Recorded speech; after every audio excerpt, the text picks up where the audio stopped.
गेल्या भागात आपण आबांचा विचित्र स्वभाव, स्नेहासाठी आबांचा नकार आणि मुंबईला जाण्यासाठी प्रसादची धडपड पाहिली. पण मुंबईला जाण्यासाठी प्रसाद यशस्वी होईल का, पाहूया या भागात. शापितवाडा भाग 3, प्रकरण 19, अपयश. कोण आहे ती? कोण मेलं तडफडतंय तिकडं? रामूचाच आवाज असावा. मोतीच्या आवाजाने तो जागा झाला असावा. पण बरं झालं तो परत झोपी गेला. प्रसादला जरा हायसं वाटलं. तो सरळ पुढे पळत गेला. कुठेच लाईट नव्हती. मोबाईलच्या टॉर्चवर तो पावलं टाकत होता. आणखी पुढे जाणार तोच कुणीतरी हाक मारली. थांबा प्रसादराव. प्रसादने घाबरून मागे पाहिलं. काय हवंय? प्रसादने विचारलं. मागे फिरा, त्या धडधाकट माणसाने म्हटलं. तुम्ही कोण? प्रसादने विचारलं. त्याचं तुम्हाला घेणं देणं नाही, पण तुम्ही पळून जाऊ शकत नाही. आबांनी पहारा ठेवलाय तुमच्यावर, त्या माणसाने म्हटलं. प्रसादला सगळा डाव लक्षात आला. त्या माणसाला प्रसादने जोरात लाथ मारली. कळवळून तो खाली पडला. प्रसाद जीव मुठीत घेऊन धावला, पण कुणीतरी डोक्यात जोरात दांडुका मारला. आई ग! बेशुद्ध होत होत प्रसाद कळवळला. इथे झोपडीत रमा गुडघ्यात डोकं घालून बसली होती. बा, उद्या मी इथून गेल्यावर तुला भाकर रे कोण देणार करून? रमा वडिलांच्या शेजारी रडत बसली होती. अगं घेईन मी करून. पोरी, तुझं नशीब उजाळलं हे पाहून माझं पोट भरलं, किसना म्हणाला. बा, येशील ना मग मला भेटायला रोज वाड्यावर? तिने विचारलं. इन की पोरी, पण आता झोप. उद्याची तयारी झाली ना व? तुझी आय असती तर तिनं केली असती तुला तयार, डोळे टिपत किसना म्हणाला. तू आहेस की, माझी आय बी आहे आणि बा बी आहे. किसनाने रमाला जवळ घेतलं. बाप लेकीच्या डोळ्यात पाणी साचलं. किसनाने त्याच्या परीने घर सजवलं होतं. त्याची एकुलती एक लेक उद्या सासरी जायची होती, म्हणून त्याने हे घर सारवलं होतं. आरास केली होती. केळीच्या खांबाचं आणि फुलांचं तोरण बांधलं होतं. उद्या आपलं बी लगीन होणार. मग शेजारच्या नमीसारखं आपण बी नटून थटून आपल्या माहेरी येणार. आणि आपण तर पाटलांची सून आहे, पाटलांची. पण प्रसादराव, ते कसं असतील? त्यांना बघून छानी लई भ्या वाटती, पण मायाळू बी वाटतात वाईच. आणि हिथं तरी बी चालन, पण ते म्हणलं मुंबईला यावं लागल तर मग काय करायचं? मुंबईला कसं राहणार आपण? नाही बा, आपण आईसाहेबांना घेऊन जायचं तिकडं. नमी सांगत होती मुंबईला समिंदर असतो, सारख्या गाड्या धावत असतात, लाईटी तर रात्री बी चालूच असतात. नमीचे शब्द तिला आठवू लागले. नमी बी मुंबईला राहते, आपण तिला बी भेटून येऊ तिकडं गेल्यावर. विचार करता करता तिला झोप लागली. प्रकरण 20, शुभमंगल सावधान. रमा लवकर उठून तयार झाली. नाही म्हणायला शेजारच्या गोदाक्काने तिच्या केसात वेणी मांडली. किसना आणि रमाला न्यायला खुद्द पाटलांची गाडी आली होती. ड्रायव्हरने गाडीचं दार उघडलं तेव्हा किसनाला कसंच वाटलं. चुकून ड्रायव्हरला पण त्याने लावून नमस्कार केला. रमाला तर या गोष्टी नव्या होत्या, पण आता त्याची सवय करून घ्यावी लागणार होती. साज शृंगारात तिचं सौंदर्य अधिकच खुललं होतं. तिचा लवाजमा पाहायला सारी वाडी लोटली होती. गाडी वाड्यासमोर येऊन थांबली. वाडा तर अप्रतिम सजवला होता. फुलांची आरास, सडा, रांगोळी, मंडप बांधला होता. 1000 लोक जेवतील एवढ्या खुर्च्या मांडल्या होत्या. लग्न घाईत ठरलं म्हणून तरी कमी लोक, नाहीतर अख्खा गाव लोटला असता. रमाला घेऊन जायला 4 बायका, मेंढपालखी सगळं होतं. ती आतल्या खोलीत बसली. शेजारच्या खोलीतली कुसबुस तिच्या कानावर पडली. ऐकलंस का सगुने?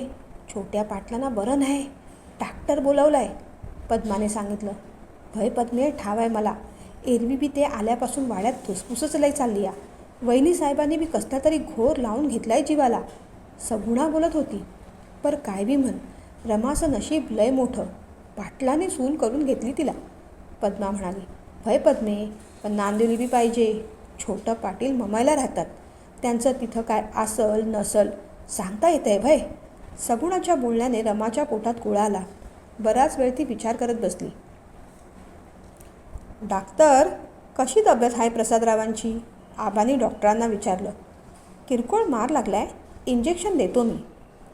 आबांनी मागे पुढे पाहिलं. डॉक्टर, असं इंजेक्शन द्या की बेसूद बी झालं पाहिजे आणि सुद्धीवर बी आलं पाहिजे. आबांनी डॉक्टरला समजावलं का धमकावलं, पण डॉक्टरांनी कुणास ठाऊक कसलंसे इंजेक्शन प्रसादला दिलं आणि म्हणाले, 3 तासात हळूहळू डोळे उघडतील हे. डॉक्टरला पोचवायला आबा खोलीच्या बाहेर स्वतः आले. तेव्हा किसनाकडे बघून म्हणाले, काय पोर आहे बघ किसना, नको म्हणलं तरी बी शिकारीला गेला होता. गेंड्याला पकडायला जमतंय भय. दुखापत झाली डोसक्याला, पण ठीक आहे आता. पाटलांच्या बोलण्यावर गडी माणसांची कुजबूज सुरू झाली. अरे देवा, कशाला छोट्या पाटलांनी जायचं शिकारीला, नसती आफत ओढून घेतली. मंडळी चला बरं आता, तयारीला लागा. गुरुजी, बामण, ढोल ताशे, कुठे सगळी मंडळी. आबांच्या आवाजाने सगळीजणं पटापट कामाला लागली. सनईचे सूर, चौघड्यांचा आवाज सगळं ऐकून रमाला प्रसन्न वाटलं. ब्राह्मणाने थोडक्यात विधी आटपले. नवरी नवऱ्याला बोलवा. रमाला न्यायला खुद्द आईसाहेबच आल्या होत्या. प्रसादचे डोळे उघडले तेव्हा तो व्हीलचेअरवर होता. रामूने त्याला फुलांच्या मुंडावळ्या बांधल्या. प्रसादला प्रतिकार करायची शक्ती नव्हती. जीभ जड झाली होती. व्हीलचेअरवरून प्रसादला आणलं तेव्हा रमाच्या आणि किसनाच्या काळजाचं पाणी पाणी झालं. सगळं गाव पाहत होतं. हे आता काय होऊन बसलं. वहिनीसाहेबांनी प्रसादच्या हातून रमाच्या गळ्यात मंगळसूत्र बांधून घेतलं. कपाळावर आणि भांगेत कुंकू भरलं. ब्राह्मणांचे शब्द प्रसादच्या कानात गुंजत होते. शुभमंगल सावधान. प्रकरण 21. पहिली रात्र. पाणी, आई ग. प्रसादच्या विव्हळण्याने रमाने डोळे उघडले. रात्रभर ती शेजारी बसूनच होती बिचारी. पेल्यातलं पाणी तिने त्याच्या तोंडात घातलं. तो अजून पूर्ण शुद्धीवर नव्हताच. त्याच अवस्थेत तो बरळत होता. स्नेहा, तू घाबरू नकोस, मी तुझ्याकडे परत येईन. त्याच्या तुटक शब्दाचा अर्थ रमाला लागत नव्हता. पण एवढं मात्र निश्चित कळलं होतं की नक्कीच काहीतरी गडबड आहे. मनातून ती पूर्ण खचली. म्हणजे प्रसादरावांच्या आयुष्यात दुसरं कुणीतरी आहे. पाटलांच्या पिढीला लागलेलं ग्रहण. आता आपणही नाहक बळी जाणार यात. तिला हुंदके आली. प्रसाद पुन्हा झोपला. ती रात्र तशीच गेली. सकाळ झाली तेव्हा रमाला जाग आली. तोंड धुवून ती धावत न्हाणीघरात वळली. स्नानादी आटपून ती स्वयंपाकघरात शिरली. या रमाबाई, उशीर केलात? आईसाहेबांनी विचारलं. आत्ताच डोळा लागला आईसाहेब, रातभर जागीच होते. सहज रमा बोलून गेली. असं? हसत आईसाहेबांनी विचारलं. प्रसादराव कुठं आहे ती? आईसाहेब, ते कुठं भानावर आहेत. फक्त रातच्याला घोटभर पाणी घेतलं आणि काय बाय बोलत राहिलो. रमा म्हणाली. म्हणजे अजून डोळं उघडलं नाही त्यांनी? आईसाहेबांनी विचारलं. नाही जी, घाबरत रमाने म्हटलं. आईसाहेब धावत प्रसादकडे गेल्या. प्रसाद, येले का? हळूहळू प्रसादने डोळे उघडले. आई, आई ग, माझं डोकं ठणकतंय, प्रसादने म्हटलं. भय रे लेका, इनामदाराच्या माणसांनी चांगलाच कट रचला होता तुझ्या विरुद्ध. आता तुझा आबाबी सोडणार नाही त्याच्या लेकाला. वहिनीसाहेब म्हणाल्या. मूर्ख आहात तुम्ही. हा कट इनामदाराने नाही, आबानेच रचलाय. मला जाऊ दे मुंबईला. किंचाळत प्रसाद म्हणाला. पण त्याला वेदना होत होत्या. अरे अरे लेका, सांभाळून. असं काय म्हणतोस लेका? आपल्या बापाव आळ घालायला लाज वाटत नाही तुला? आईसाहेबांचं वाक्य पूर्ण होतो न होतो तोच रमा तिथे आली. पोरा, ही रमा बघ, भर रात जागून काढली बिचारीनं. नशीब लागतं अशी बायको मिळाय. आईसाहेब म्हणाल्या. बायको? तिच्या मंगळसूत्राकडे पाहत गुरुजींचे शब्द त्याच्या कानात घुमले. शुभमंगल सावधान. आई, तो किंचाळत म्हणाला. सत्यानाश केला माझ्या आयुष्याचा तुम्ही. तो रडू लागला. रमाच्या हातातला दुधाचा ग्लास खाली पडला. ज्याची भीती होती तेच घडलं होतं. गप रावा प्रसादराव, सगळं तुमच्या भल्यासाठीच केलं आहे आम्ही. आबा मागून येत म्हणाले. आबा, तुम्ही जे केलात ते मला मान्य नाही. मी मुंबईला परत जातोय. प्रसाद उठू लागला, पण त्याला उठता येईना.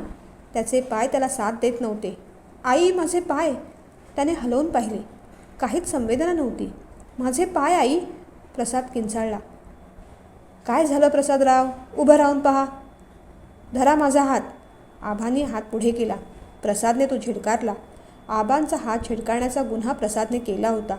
पोरासाठी आबांनी तेही माफ केलं. रामू, डॉक्टरला घेऊन ये जरा, आबा म्हणाले. डॉक्टरने दिलेल्या इंजेक्शनचा हा परिणाम असावा हे लक्षात यायला आबांना काही वेळ लागला नाही. प्रकरण 22. धक्का. वाड्यावर जे घडलं त्याची कुजबूज प्रसादवर इलाज केलेल्या डॉक्टरला समजली. त्याने तिथून जलदच पोबारा केला. प्रसादला बहुतेक हॉस्पिटलला न्यावं लागेल. प्रसादला काय करावं कळत नव्हतं. गडी माणसांच्या मदतीने त्याला सिटी हॉस्पिटलमध्ये हलवलं. आबा डॉक्टरला म्हणाले. किती बी पैका लागू दे, माझ्या पोराला बरं करा डॉक्टर. प्रसादच्या बऱ्याच टेस्ट झाल्या. चेकिंग, एक्सरे, स्कॅनिंग सगळं झालं. डॉक्टरांनी आबांना बोलावलं. म्हणाले, कदाचित औषधांचा ओव्हरडोस झाला असावा किंवा जबर मानसिक धक्का तरी बसला असावा यांना. आत कुठेही जखम नाही. हे पहा, औषधं तर मी लिहून देतो. काही दिवस हॉस्पिटलमध्ये एक्सरसाइज करून घेऊ. पण आता बरंचसं तुम्हाला करावं लागेल. मालिश, एक्सरसाइज वगैरे. बाकी परमेश्वराची इच्छा. म्हणजे डॉक्टर? आबांनी विचारलं. म्हणजे तुम्ही प्रयत्न चालू ठेवले आणि पेशंटने रिस्पॉन्स दिला तरच पेशंट उभा राहू शकेल, डॉक्टरांनी स्पष्ट सांगितलं. पण किती दिवसात ठीक होईल माझा लेक? काळजीच्या स्वरात आबांनी विचारलं. 6 महिन्यात, 6 वर्षात किंवा तसं काहीच सांगता येत नाही. मागे उभे असलेल्या रमाने सगळं ऐकलं.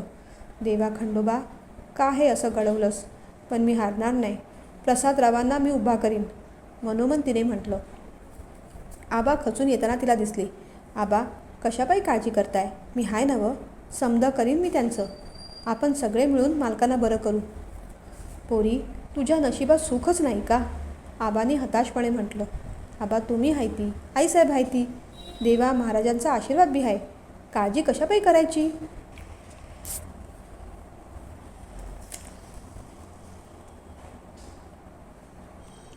तुम्ही असं केलं तर आईसाहेबांना कसं सांभाळायचं? आणि ह्यातलं काय बी त्यांना कळू देऊ नका. रमाचे ते प्रौढ बोल ऐकून आबांना बरं वाटलं. आईसाहेब येताना दिसल्या तसे रमाने डोळे टिपले. काय जी, डॉक्टर काय म्हणलं? आईसाहेबांनी विचारलं. आईसाहेब, डॉक्टर काय म्हणणार? म्हणलं काय बी झालं नाही. थोडं मालिश करा, व्यायाम करा आणि होत्याल ठीक मालक 4-6 महिन्यात, रमा म्हणाली. अहो, पण कसं काय झालं हे असं? आईसाहेबांनी न राहून विचारलं.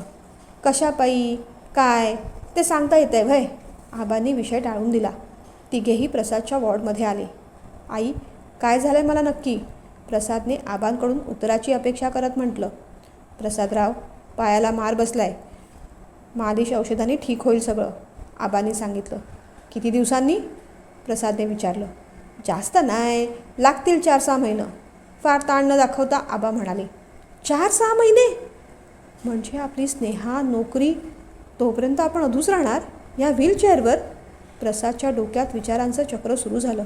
मला डॉक्टरांना भेटायचं आहे. प्रसादच्या बोलण्यावर आबा आणि रमा एकमेकांकडे पाहायला लागले. प्रकरण 23. समजूत. आबांनी प्रसादला जे काय सांगितलं त्याची डॉक्टरांना कल्पना दिली. प्रसादकडे डॉक्टर आले तेव्हा प्रसादने विचारलं. डॉक्टर, मला काय झालं आहे नेमकं? काही सिरियस नाही मिस्टर प्रसाद. प्रेशर किंवा इतर काही कारणांमुळे असं झालं असावं. पण जर तुम्ही व्यवस्थित औषधं घेतलीत, मालिश, एक्सरसाइज केली तर तुम्ही ठीक व्हाल नक्कीच. You will be okay within a few months, doctor म्हणाले. But can you guarantee? प्रसादने सरळ विषयाला हात घातला. Well, you see, trust in efforts and God, एवढंच मी म्हणू शकतो.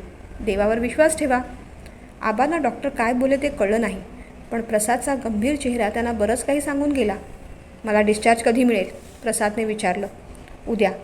पण मी तुम्हाला सुचवेन तुम्ही लवकर बरं होण्यासाठी मुंबई किंवा पुण्यासारख्या शहरात फिजिओथेरपिस्टकडून ट्रीटमेंट घ्या, डॉक्टर आबांकडे पाहत म्हणाले. बरं डॉक्टर, आबांनी मान हलवली. डॉक्टर निघून गेल्यावर रमा आईसाहेबांना म्हणाली. आईसाहेब, तुम्ही घरी जाऊन थोडी विश्रांती घ्या. मी हाय इथं. व्हय, तसंच कर, आबा म्हणाले. आबा, तुम्ही बी वाईज विश्रांती घ्या. रातभर जागच आहात तुम्ही, रमा म्हणाली. असू दे, थांबतो मी इथं, आबा म्हणाले. आबा, खरंच जावा. दुपारच्याला या परत. जेवण घेऊन या ह्यांचं, रमा म्हणाली. प्रसादने जळजळीत कटाक्ष टाकला. तेव्हा आबा आणि आईसाहेब निघाले. प्रसाद आणि रमा दोघंच होती. प्रसाद मान वळवून खिडकीकडे पाहत होता. आकाशाकडे शून्य नजरेने तो पाहत राहिला. बऱ्याच वेळेच्या निशब्द शांततेनंतर रमाने दबक्या आवाजात विचारलं. फळ खाणार का एखादं? नको, प्रसाद म्हणाला. मग चहा देऊ? रमाने विचारलं. हे बघ, तू इथून जा आणि जमलं तर कुणाबरोबर तरी माझा मोबाईल पाठवून दे, वैतागत प्रसाद म्हणाला. रमाने पिशवीत हात घालून मोबाईल काढला. ह्यो घ्या. मला ठाऊक होतं तुम्ही ह्यो मागणार. ह्याच्याशिवाय तुम्हाला कधी पाहिलं बी नाही मी. तिच्या निरीक्षणाचं प्रसादला आश्चर्य वाटलं. मोबाईल घेत प्रसाद म्हणाला. तू जा गं घरी. घरी जाऊ शकत नाही म्या. माझ्या विश्वासावर तर आबा इथे तुम्हाला सोडून गेले आहेत. म्या बाहेर बसती, तुम्ही घ्या बोलून कोणाशी बोलायचं ते. तिने जाता जाता दरवाजा उठला. प्रसादने मोबाईलवरून वसंतला फोन लावला. अरे यार प्रसाद, आहेस कुठे तू? वसंतने विचारलं. काय सांगू, माझा ॲक्सिडेंट झाला आहे. हॉस्पिटलमधून बोलतो आहे मी. फार मार लागला नाही, पण पायात त्राण नाही आहे. डॉक्टरांनी 6 महिन्याची रेस्ट सांगितली आहे. प्रसादने मन घट्ट करून सांगितलं. बाप रे, पण मग इथे कधी येणार तू? वसंतने विचारलं. 4-5 दिवसात निघेन मी कसंही करून. मग ट्रीटमेंट तिथल्याच फिजिओथेरपिस्टकडून घेईन, प्रसादने कळवलं. आणखी एक बोलायचं होतं रे. प्रसाद क्षणभर शांत झाला. बोल ना, काय प्रॉब्लेम झाला? वसंतने विचारलं. बेशुद्ध असतानाच या माथेफिरू लोकांनी माझं रमाशी लग्न लावून दिलं. पण माझ्या दृष्टीने तो निव्वळ एक खेळ आहे. मी तिला पत्नी मानतच नाही. कायदा तिला माझी पत्नी म्हणून कधीच मान्यता देणार नाही. प्लीज वसंत, स्नेहाला समजाव ना. मी लवकरच येतो आहे. मग आपण ठरवू काय करायचं ते. ओ माय गॉड, प्रसाद काय बोलतो आहेस तू? रिडिक्युलस, भयंकर माणसं आहेत ही. पण स्नेहा आता ऐकेल का हे सगळं? वसंतला धक्काच बसला होता. अरे म्हणूनच तर तुला फोन करून कळवतो आहे ना. प्लीज वसंत, स्नेहाला समजाव. माझ्यावर उपकार कर, प्रसादने काकुळतीला येऊन म्हटलं. ओके, बघू काय करायचं ते. आता सध्या फोन ठेवतो.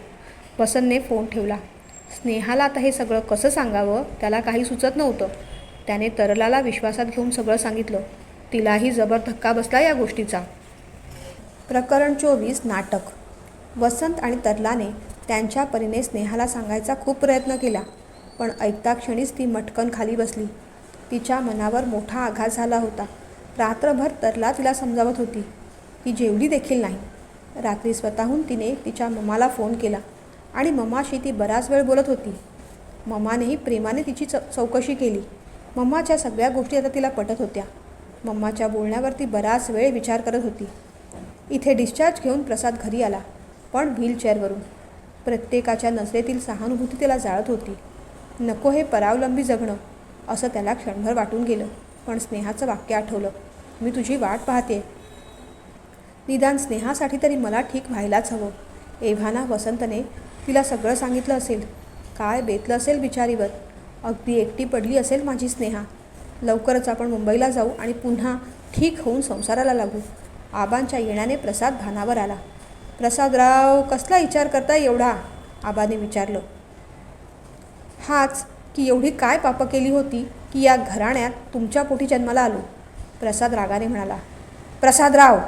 आबांनी हात उचलला, पण लागलीच स्वतःला सावरलं. प्रथम त्यांनी खोलीचा दरवाजा लावून घेतला. माझ्या अशा परिस्थितीला तुम्हीच कारणीभूत आहात आबा, प्रसाद म्हणाला. प्रसादराव, बाप हाय म्या तुमचा. काळीज रोडावलं नाही अजून. तुम्हाला काय वाटतं, तुम्हाला आम्ही असं बनवलं? तसं असतं तर कशाला हॉस्पिटलात नेलं असतं? रात जागून दवापाणी केलं असतं. आमच्या नावाखाली इनामदारानं डाव साधला हो. त्याला कशी कुणकुण लागली ह्याचंच आम्ही बी छडा लावतोय. आणि प्रसादराव, डॉक्टरनेच औषधं चुकीची दिली, त्यात आमचा काय हो दोष? आम्ही फक्त तुमच्या भल्यासाठीच करीत होतो ना समजा. तुम्हासनी लगीन ठरवायच्या आधी विचारलं होतं का नव्हतं? तेव्हा तर तुम्ही काय बी बोला नाहीत. तेव्हा का काही म्हणला नाहीत तुम्ही? आता शब्द दिला आणि नंतर मागं फिरता. हा कुठचा हो कायदा? आय बाला लपवून छान लगीन करता. हा कुठला हो न्याय?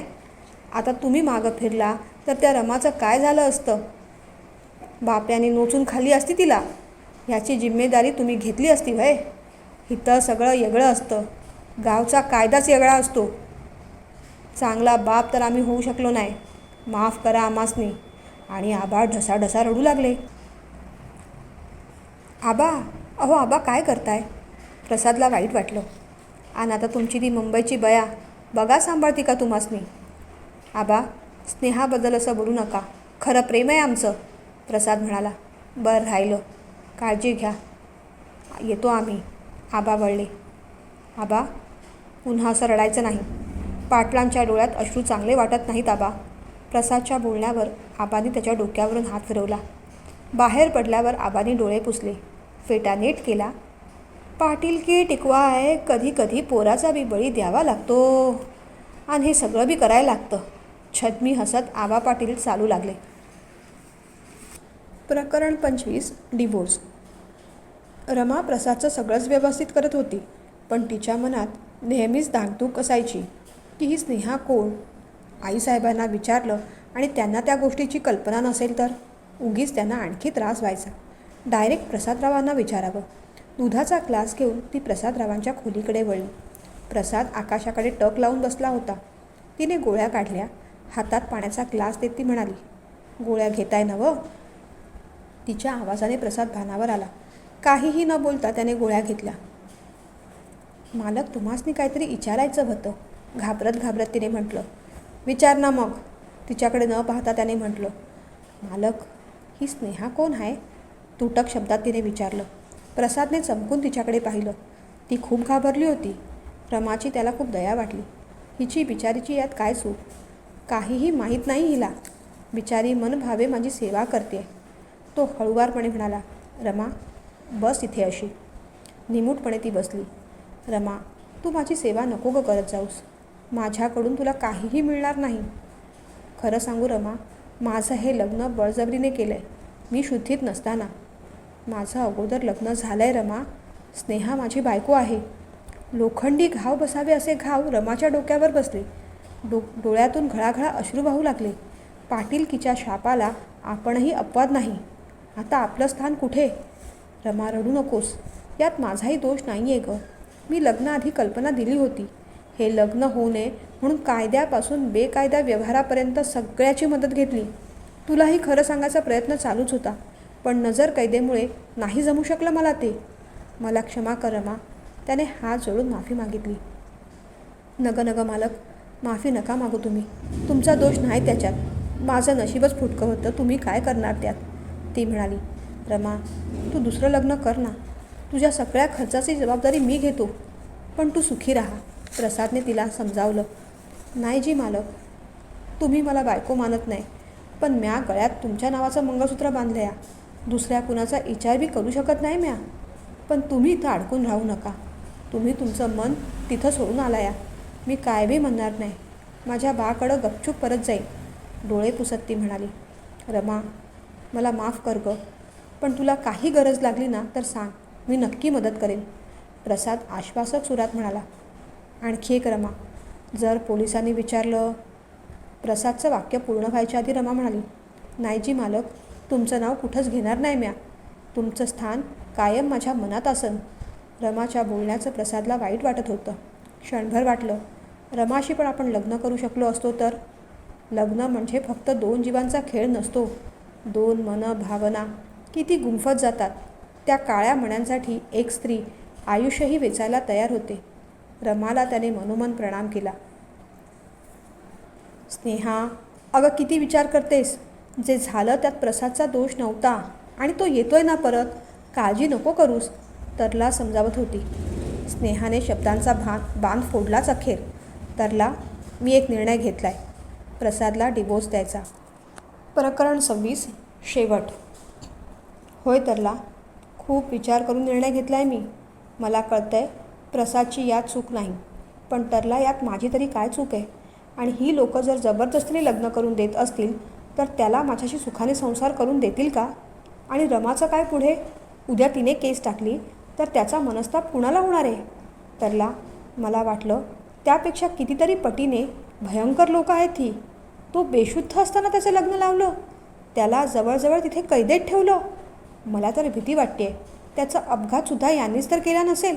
उद्या मला काही झालं तर काय करणार? बरं, यांनी प्रसादला काय केलं तर मी काय करू सांग तरला? माझं प्रसादवरचं प्रेम आटलं नाही आहे, पण वास्तव आणि स्वप्न यात बरंच अंतर असतं. प्रसाद चांगलाच आहे, पण त्याच्या हातात काही नाही हे मला कळून चुकलं. ही लोकं त्याला सुखाने जगून देणार नाही आणि आम्हालाही. उद्या माझ्या मुलांचं भवितव्य तिथे काय असेल? प्रसादसारखंच अंधारमय होऊन जाईल ते. आणि खरं सांगू तरला, प्रसादला 6 महिने कमीत कमी बेडरेस्ट सांगितली आहे. मग एवढे पैसे आणायचे कुठून? त्याच्या सेवेला मी घरी राहू शकते का? कोण देणार एवढा पैसा? प्रेमाबरोबर जेवता येत नाही, जगता येत नाही तरला. स्नेहा रडू लागली. स्नेहा, तरलाला पण खूप वाईट वाटत होतं, पण तिला स्नेहाचं बोलणं पटत होतं. तरला, माझं काय चुकलं ग? का हे सगळं माझ्याबरोबरच घडलं? मला 4 चौकींसारखाच संसार करायचा होता. घटस्फोटाचा मला विचारही करवत नाही. मम्मा पप्पांचा डिवोर्स व्हायच्या आधीच्या, होतानाच्या आणि झाल्यानंतरच्या यातना मी भोगल्या आहेत, पण आता याशिवाय पर्यायच नाही. ते सगळं मला पुन्हा भोगावं लागणार आहे. सगळ्याच गोष्टी हवेत आहेत. पायाच डळमळीत आहे तिथे कळसाची स्वप्न काय रंगवायची गं? स्नेहा बोलत होती. पण तू काय करणार आहेस पुढे? तरलाने विचारलं. प्रसादशी बोलणार आणि लवकरात लवकर डिवोर्स घेणार आणि आता हा जॉब सोडणार. ममाच्या मैत्रिणीच्या मुलाची इथे मुंबईत स्वतःची एक कंपनी आहे. नवीन सेटअप आहे. मी तिथे जॉईन करीन. तसं बोलणं करून घेतलं आहे मी, स्नेहा म्हणाली. स्नेहा, खूपच वाईट झालं गं. असं होईल असं स्वप्नातही वाटलं नव्हतं. वसंताला पण खूप वाईट वाटत होतं. असं काही होईल याची कुणालाच कल्पना नव्हती. खरं तर स्नेहाने खूप विचारांती निर्णय घेतला होता. तिने प्रसादला फोन लावला. स्नेहाचा नंबर पाहिल्यावर प्रसादला खूप आनंद झाला. ह्याचीच तर तो कधीपासून वाट पाहत होता. स्नेहा, कशी आहेस गं तू? त्याने विचारलं. तू कसा आहेस? कोरड्या स्वरात तिने विचारलं. मी बरा आहे. पण स्नेहा, तू काळजी करू नकोस हां. मी परत येणार आहे. तसं रमाला पण सांगितलं आहे मी, तो सांगत होता. त्याची गरज नाही आहे आता प्रसाद, कारण मला डिव्होर्स हवा आहे. आपल्या नात्याचा शेवट करायचा आहे मला, तिने रुक्ष स्वरात सांगितलं. स्नेहा, काय बोलतेस गं हे? मी तुझ्यासाठी. प्रसाद पुढे बोलूच शकला नाही. मला तुला दोष द्यायचाच नाही आहे प्रसाद. पण प्रसाद, आता हा प्रश्न दोघांचा नाही राहिला. तुझ्या घरातल्यांचा, रमाचाही आहे आता, स्नेहा म्हणाली. पण मी तिला आर्थिक मदत करेन ना, म्हटलं आहे तिला मी तसं, प्रसाद स्पष्टीकरण देत म्हणाला. आर्थिक मदत कुठून करणार? मी कमावणार आणि तू तिला ते पैसे देणार? अरे प्रसाद, तू बेडवर आहेस. वास्तवात जग आता. स्वप्नांच्या जर तरच्या कोशातून बाहेर पड. तू बाहेर पडणार नशील तर निदान मला तरी बाहेर पडू दे, स्पष्ट शब्दात स्नेहाने सांगितलं. दोघांनी फोन ठेवला. अश्रू घळाघळा वाहत होते दोघांचेही.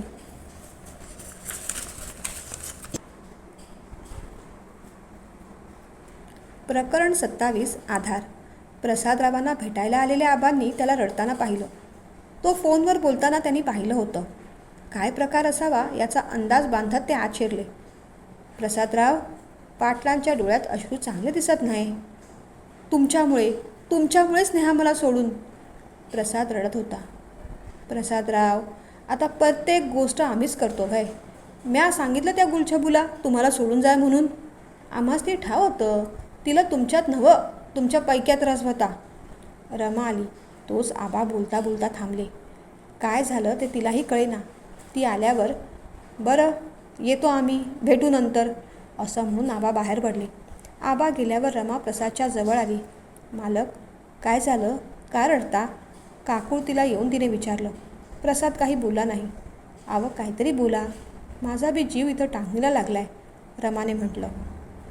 रमा, स्नेहाला घटस्फोट हवाय, तो म्हणाला. अहो पण कशापायी?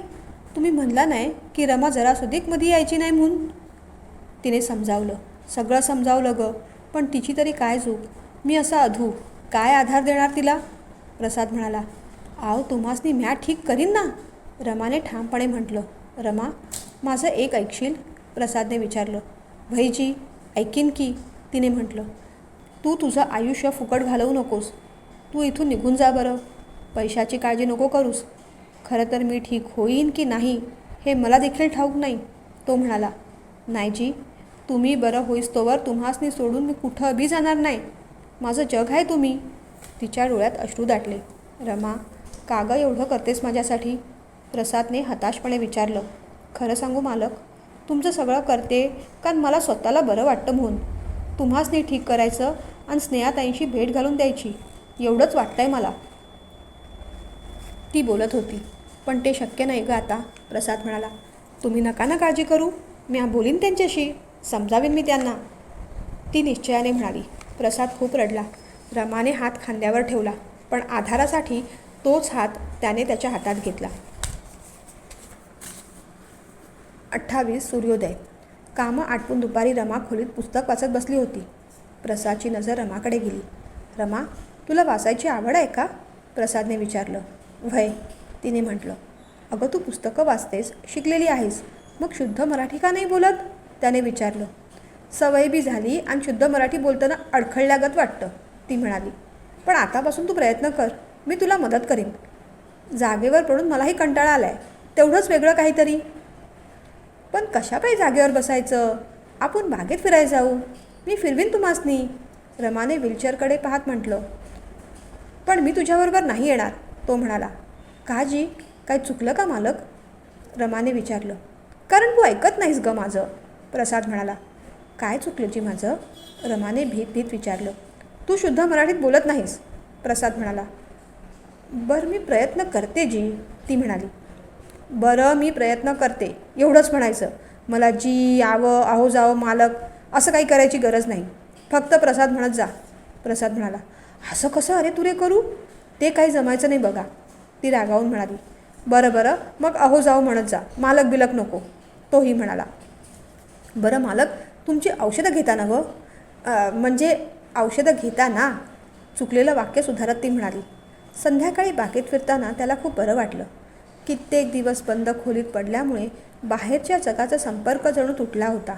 ज्या झाडांकडे पूर्वी त्याला पाहायला वेळही नव्हता, आज तीच झाडं त्याला जिव्हाळ्याची वाटत होती. रमाने व्हीलचेअर थांबवली, सदाफुलीची 4 फुलं तोडली आणि प्रसादला दिली. बघा ही सदाफुली कशी छान हसते आहे, ती म्हणाली. रमा, मी ठीक होईन का गं, त्याने विचारलं. असं का म्हणता, तुम्ही ठीक होणारच, तिने प्रसादला एक फांदी दाखवली, झाडापासून मोडलेली, पण हळूहळू त्याच्यावर अंकुर फुटत होते. प्रसादच्या खांद्यावर हात ठेवत ती म्हणाली. तुम्ही स्वतःच्या पायावर उभं राहाल याचं वचन मी तुम्हाला देते. आकाशात तर सूर्यास्त होत होता, पण प्रसादच्या मनात आशेचा सूर्योदय झाला होता, कदाचित रमामुळे. प्रकरण 29. मायानगरी. आबांनी मुंबईहून स्पेशलिस्ट डॉक्टर प्रसादसाठी बोलवले होते. रमा प्रसादला व्यवस्थित औषध पाणी करत होती, न चुकता मालिश करत होती, औषधं देत होती. स्नेहाला विसरून प्रसाद रमात गुंतत चाललाय हे पाहून आबांना, वहिनीसाहेबांना खूप बरं वाटत होतं. डिवोर्सच्या पेपरवर प्रसादने जड हृदयाने सही केली होती. रमाने खूप चांगल्या पद्धतीने प्रसादला सांभाळलं. प्रसादचं चेकिंग झालं तेव्हा डॉक्टरांनी सुद्धा समाधान व्यक्त केलं. पण मुंबईत जाऊन फिजिओथेरपिस्टकडे जाण्याचा सल्ला त्यांनी दिला होता. मुंबईत जाऊन फक्त मनस्तापच होणार हे प्रसादला देखील ठाऊक होतं, पण इथे वाड्यावर राहून त्याचा जीव गुदमरत होता. रमाची साथ होती इतकंच, पण तिच्याही भविष्याची चिंता त्याला आता लागून राहिली होती. ती इथे वाड्यावर राहिली तर आबांच्या हुकुमांची गुलाम होऊन जाईल, अगदी आईसारखी. तिला मुंबईला घेऊन जावं का, पण कोणत्या हक्काने, ती आपल्याला पती मानते, पण आपण, तो विचार करत असतानाच रमाने घरात प्रवेश केला. कुठे गेली होतीस ग रमा, त्याने विचारलं. देवळात. हा घ्या प्रसाद, प्रसाद देत तिने म्हटलं. प्रसाद, तू माझं नाव घेतलंस ना, त्याने हसत म्हटलं. ईश, ती लाजली. लाजेने लालबुंद झालेला तिचा चेहरा प्रसादला खूप मोहक वाटला. रमा, बस ना थोडा वेळ, तो म्हणाला. बसते, पण आज फिरायला जाताना तुम्ही चालायचा प्रयत्न करायचा आहे. डॉक्टरांनी सांगितलंय ना, प्रगती उत्तम आहे म्हणून, ती म्हणाली. अगं पण मी पडलो तर, त्याने विचारलं. नाही पडणार, मी आहे ना सावरायला, तिने म्हटलं. रमा, मी मुंबईला जायचं ठरवलं आहे, तिकडे आणखीन चांगली ट्रीटमेंट होईल माझी, तो म्हणाला. मी पण येऊ तुमच्यासोबत, रमाने विचारलं. येशील खरंच, त्याने आनंदाने विचारलं. हो येईन, आबांनी परवानगी दिली तर, ती म्हणाली. परवानगी का देणार नाहीत, माझी बायको, बोलता बोलता तो थांबला. मी सांगेन त्यांना तुला पाठवायला. प्रसादच्या बोलण्यावर रमा खुश झाली. मायानगरी मुंबई कशी असेल याचे मनसुबे ती बांधू लागली. प्रकरण 30. मंथन. आबा, आम्ही मुंबईला जायचं ठरवलं आहे, प्रसादने आबांना म्हटलं. आम्ही म्हणजे कोणी, आबाने विचारलं. मी आणि रमाने, प्रसाद म्हणाला. या की मग जाऊन. किती दिवसांसाठी जाणार, आबाने विचारलं. कायमचंच कदाचित, प्रसाद म्हणाला. तुम्ही जा आणि राहा तिकडं, रमाला धाडून द्या परत वाड्याव. पाटलांच्या सुनेला मुंबईचं वारं लागाय ना गं, आबा म्हणाले. हे बघा आबा, मला पाटीलकीत रस नाही आणि रमालाही त्यात तुम्ही खेचू नये असंच मला वाटतं, प्रसाद म्हणाला. प्रसादराव, तुमची ती बायको नंतर, पाटलांची सून पहिली आहे, आबांनी म्हटलं.